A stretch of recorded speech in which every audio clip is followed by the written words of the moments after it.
kutiba alal ladzina min qablikum, sebagaimana puasa itu sudah diwajibkan alal ladzina min qablikum atas orang-orang sebelum kalian. Fi asli shaumi wa bayani waktu, asal-asal pelaksanaan ibadah puasa itu dulu dan penjelasan tentang waktunya. Bahkan al-fitru fi awal Islam, masa berbuka puasa pada awal syariat puasa adalah minal ghurubi ilan maut, dari terbenam matahari sampai seseorang itu tidur. Faidana mampu alikalane wis turu sapa asahsu, kalau seseorang itu sudah tertidur, walau gak ada saat itu, walaupun hanya sak kliyep kali maghrib datang, seseorang tertidur walaupun sak kliyep kali. Sak kliyep kali itu saler, kalau beberapa kliyep itu dari 1 jam.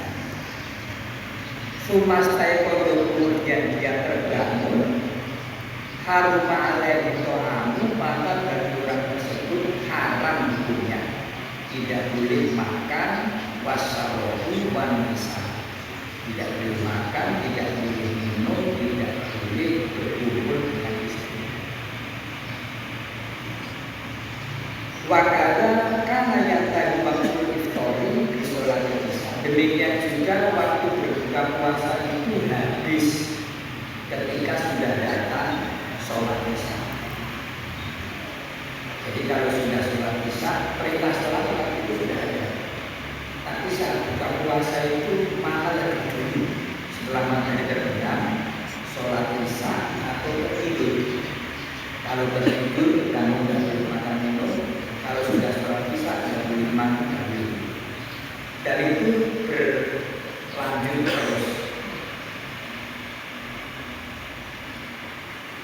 Tidak karena rojul iman, sahabat Barok mengatakan pada zaman Nabi masih hidup itu, kalau seseorang berpuasa, fahador iftar, kemudian datanglah waktu berbuka puasa, fanama, kemudian seseorang itu tertidur, qabla ayyuftira, sebelum dia berbuka puasa, maka sudah otomatis lam yakul lailatahu wala yawma, tidak makan di malam harinya apalagi di siang harinya, hatta yusia, hingga sore hari. Nanti kalau sudah terbenam matahari baru kemudian boleh makan. Artinya waktu itu belum ada ajaran makan sahur. Kalau sekarang ini kita sudah puasanya sudah jadi, kita tidak mengusul kama kutiba alal ladzina min qablikum. Wa inna quraisyan disirmatan, dan sesungguhnya seorang Ansor, ini orang Ansor, sohibi zatin, tuan tanah. Qais bin Sirma ini orang Ansor asli Madinah, tuan tanah, yang pekerjaannya itu memelihara, mengembangkan kurma. Kalau pagi, kalau sore mengalirkan air di bawah pohon kurma itu. Kalau siang mengawinkan kurma jantan, dikawinkan dengan kurma betina. Itu sebutan, bukan berarti kurmanya punya kelamin, kemudian mereka berhubungan badan, bukan begitu. Hanya istilah saja. Kalau kurma jantan itu di tengahnya itu ada lancip kayak ujung paku, itu kurma jantan. Mungkin karena ada lancipnya itu kemudian disebut dengan kurma jantan. Kalau yang jantan biasanya ada lancipnya, agak kecil sedikit. Nah, yang satunya kurma betina itu tidak ada ujung, tidak ada lancip. Mengawinkan kurma itu caranya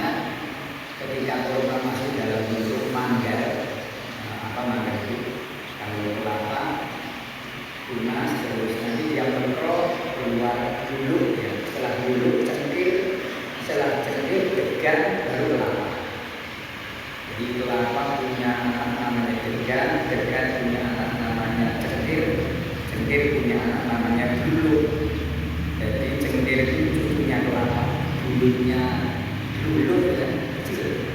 Nah manggarnya ini dipotong terus dikepil-kepilkan di atas pohon kurma yang betina, sehingga nanti kurma ini tumbuh dengan baik.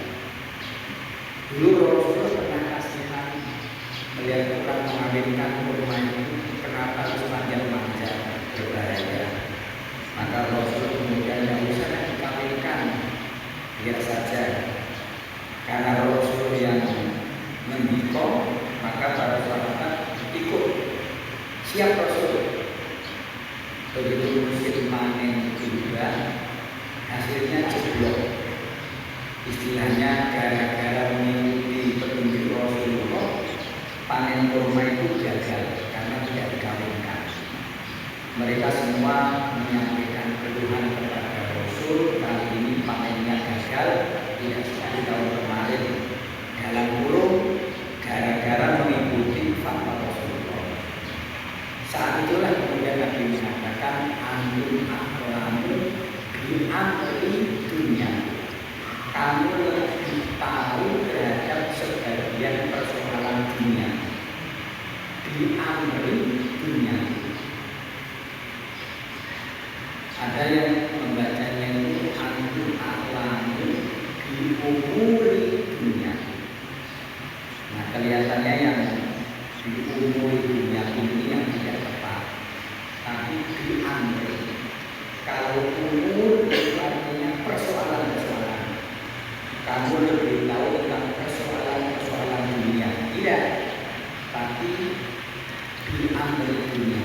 Kamu lebih tahu terhadap sebagian persoalan dunia, yaitu pertanian. Sebab Nabi juga memiliki pengetahuan selain pertanian, yaitu perdagangan. Beliau menjadi bintang di pasar ketika melaksanakan perdagangan milik Khadijah. Nah, Qais bin Sirmah ini bekerja di ladang sedemikian capeknya. Falamma hadar iftar, ketika datang waktu berbuka puasa, apa nomor rekan sopo Qais bin Sirmah imrot atahu ing tujuh waktu. Dia mendatangi istrinya, faqala laha, lalu mengatakan, "Ainda ito'amu, wahai istriku, apakah ada makanan? Aku akan berbuka puasa, sekarang sudah maghrib." Qalat, berkata istrinya, "La, sorry wahai suamiku, la, tidak ada makanan hari ini. Walakin antoliku, tapi aku akan berangkat, fa'atu bulana, aku akan mencari makanan untuk engkau." Maka istri Qais bin Sirmah kemudian akan cari makanan. Pulang membawa pas resep itu ya, setelah selesai dari warteg atau warung apa itu. Wakana dan adalah Qais bin Sirmah yang malu. Siang tadi bekerja di ladang, capek, ngelak ngeluh ngorong, capek. Nunggu istrinya tak segera datang, fadwala berbu'ainahu, maka dia kemudian matanya itu tertidur, ngeliat tadi yang dikatakan sakliyat.